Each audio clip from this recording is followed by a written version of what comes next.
से मैं हूँ इरशाद अहमद और मेरे साथ हैं मोहम्मद हनीफ़ ख़ान, जो कि एक सामाजिक कार्यकर्ता हैं। इनसे बात करेंगे जो बढ़ी हुई कीमत है इस टाइम पेट्रोल और डीजल की, उस पर इनकी क्या प्रतिक्रिया है, इस पर बात करेंगे। हनीफ़ साहब, स्वागत है आपका। बताएं क्या प्रतिक्रिया आपकी पेट्रोल और डीजल के जो दाम बढ़े हैं उसको लेके। देखिए, वर्तमान में केंद्र में और उत्तर प्रदेश में भारतीय जनता पार्टी की सरकार है।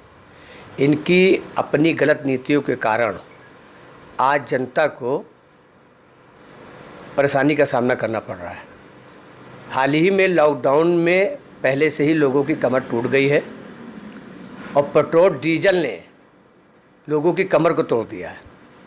पेट्रोल डीजल के जो दाम बढ़े हैं, ये दाम बढ़ने की वजह से मध्यम वर्ग पर बहुत असर पड़ेगा और रोज़गार नहीं है।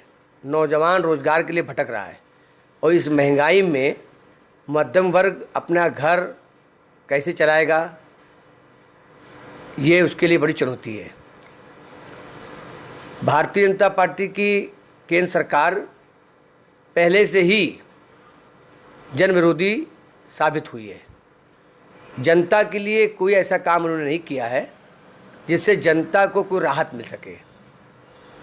पिछले 5-6 सालों से मोदी सरकार है और कई बार पेट्रोल डीजल के दाम बढ़ाए गए और इस बार बहुत ज़्यादा दाम बढ़ गए, जिसकी वजह से लोगों में बड़ा आक्रोश है। और अब आम जनता, आम आदमी भारतीय जनता पार्टी की सरकार को सत्ता में देखना नहीं चाहती और मोदी सरकार से इस्तीफे की मांग कर रही है। हनीफ़ साहब, आप क्या चाहते हैं सरकार से? जैसे कि दाम बढ़े हैं डीजल और पेट्रोल के, तो आप क्या चाहते हैं? तत्काल प्रभाव से क्या होना चाहिए जिससे जनता में कुछ अच्छी खबर आए? देखिए, मेरी तो सरकार से ये मांग है कि लॉकडाउन के दौरान मध्यम वर्ग का छोटा गरीब कारोबारी आदमी की कमर टूट गई है और गाड़ी वाहन चेकिंग जो हो रही है, इससे भी लोगों में बड़ा आक्रोश है। और क्योंकि कमाई कम है और चालान का भुगतान ज़्यादा भुगतना पड़ रहा है और इन्हीं माहौल में पेट्रोल का बढ़ना लोगों की कमर टूट गई।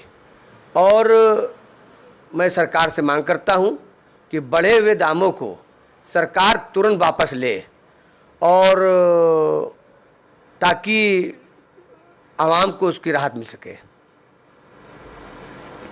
अच्छा, अगर जनता इस तरीके से जो प्रतिक्रिया आ रही है जनता की हर जगह से पेट्रोल के बढ़े हुए दामों पर आ रही है, इस बीच अगर कोई बड़ा फैसला लेना पड़े सरकार को, तो क्या उसमें रेट को कम करके या कुछ और नियम लाके कुछ और चेंजेस करके क्या जनता में कुछ इसका असर प्रभाव पड़ेगा अगर ऐसा कुछ लाती है?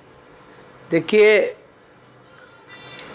देश आर्थिक तंगी से पहले से लड़ रहा है।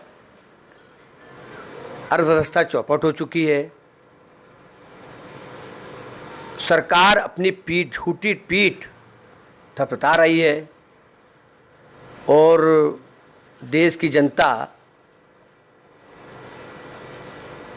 बड़े खराब दौर से गुजर रही है। ऐसे हालात देश की जनता ने कभी भी किसी की सरकार में नहीं देखे थे, जो भारतीय जनता पार्टी की सरकार में लोग देख रहे हैं। और अब तो ये हाल हो गया कि जनता चाहती है अब कि चुनाव अगर आज हो जाए तो आज भारतीय जनता पार्टी को सत्ता से उखाड़ फेंकेगी, क्योंकि जनता से जो वायदे करके सरकार आई थी वो वायदों पे खरे नहीं उतरी और बल्कि उसको एक बड़ी समस्या में डाल दिया।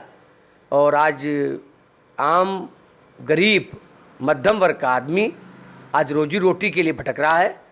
उसके अपने कारोबार बिगड़ गए, उसकी रोजी रोटी से वंचित लोग हो गए और आर्थिक तंगी और बेरोजगारी और भूखमरी से आज आम आदमी लड़ रहा है। ये देन जो है सरकार की है और जनता सरकार को एक मिनट भी सत्ता की कुर्सी पे देखना नहीं चाहती। और प्रधानमंत्री को चाहिए कि कभी भारतीय जनता पार्टी के लोग कहा करते थे कि मनमोहन सिंह कम बोलते हैं और इनके रहते देश आगे नहीं बढ़ सकता। अब ज़्यादा बोलने वाले प्रधानमंत्री भी बन गए, तो अब तो जनता को यह इस बात का एहसास हो गया कि ज़्यादा बोलने वाले प्रधानमंत्री के नेतृत्व में देश आगे नहीं बढ़ सकता और आर्थिक तंगी, भूखमरी, बेरोजगारी से देश लड़ रहा है। और पहले से ही लोग बेरोजगारी से लड़ रहे थे और अब तो लाखों नौकरियां लोगों की लॉकडाउन के बाद लाखों नौकरियां चली गई हैं। अब नए रोजगार के लिए नौजवान भटक रहा है, इसलिए सरकार का परिवर्तन नौजवान चाहता है। अब सरकार हटे और चुनाव हो, नई सरकार हो और नई व्यवस्था के साथ देश आगे बढ़े। हमसे बात करने के लिए बहुत शुक्रिया। पेट्रोल डीजल के बढ़े हुए दामों से जनता की कमर टूट गई है। जनता में सरकार के प्रति बड़ा आक्रोश है। बढ़े हुए दामों को वापस सरकार ले।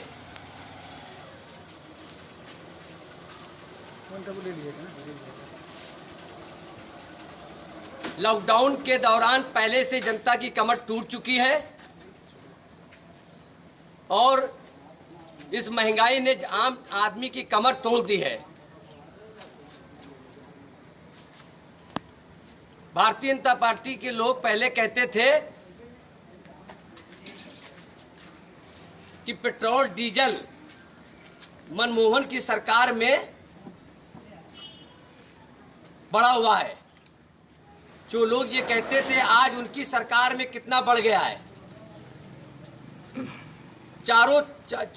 पूरे देश में पेट्रोल डीजल को लेकर लोगों में आक्रोश है। जनता मोदी सरकार से इस्तीफा मांग रही है या बढ़े हुए दाम वापस लिए जाए।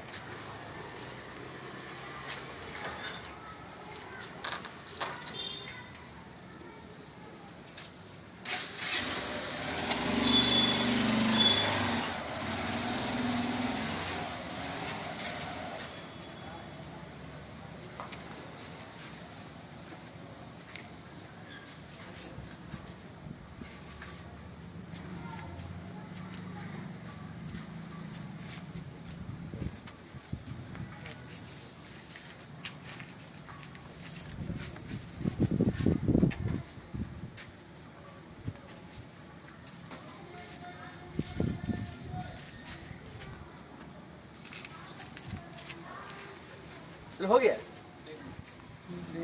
टाइम लगा।